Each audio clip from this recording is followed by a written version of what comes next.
Let's go to our guest, Jonny Gould, who is a journalist in London. Jonny, just in the last hour, the government has been forced to publish its legal advice. The legal advice it didn't want to publish was called in contempt of Parliament for not publishing. Does it contain anything shocking? Well, it's only 6 pages. That's the surprise. The first document was an eye-watering 585 pages.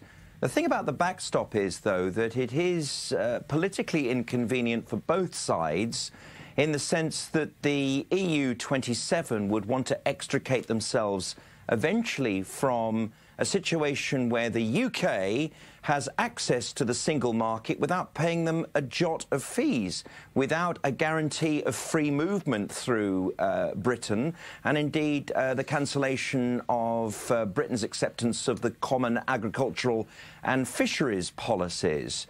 The problem, though, is that if Britain goes down this route with the EU, protracted negotiations, politically motivated or thrown into the long grass for years on end, will continue. That said, this whole deal is likely to be voted down next week by Parliament. It's not got a cat and hell's chance of getting through, apparently.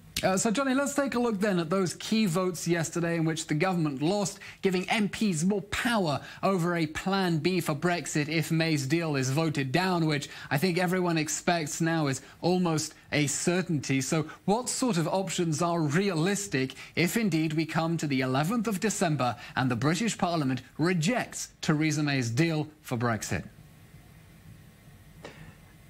I've been listening to all the British radio and television this morning, and I was very struck by the same question, what's going to happen next, asked to Labour, Lib Dem and Tory MPs, and no one really knew.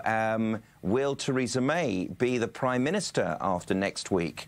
Will they exercise a vote of no confidence? Will the opposition exercise their vote of no confidence? We are simply in uncharted territory, just as we were yesterday with the contempt of Parliament, which was a blow, I think, a psychological blow to Theresa May. The Prime Minister's questions this morning rather demonstrates the chaos that the opposition are in, because Jeremy Corbyn really should have majored only on the only game in town, which is Brexit, but he decided to major in on domestic conditions of austerity, which is one of his hobby horses, without even mentioning Brexit.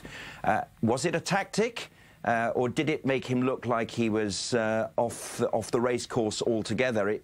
Theresa May will be breathing a sigh of relief, I think, after that PMQs, because kind of she got away with the worst of the exchange that could have been.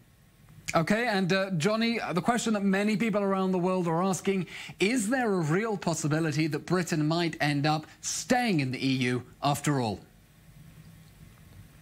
I think the political will of this particular government is to exercise some form of Brexit, be it a soft version, be it a version negotiated around the Theresa May deal with the EU 27, but to go against the will of 17.4 million people who voted for a kind of Brexit would be something that this Parliament would go down ruining, I think, in some form of disgrace.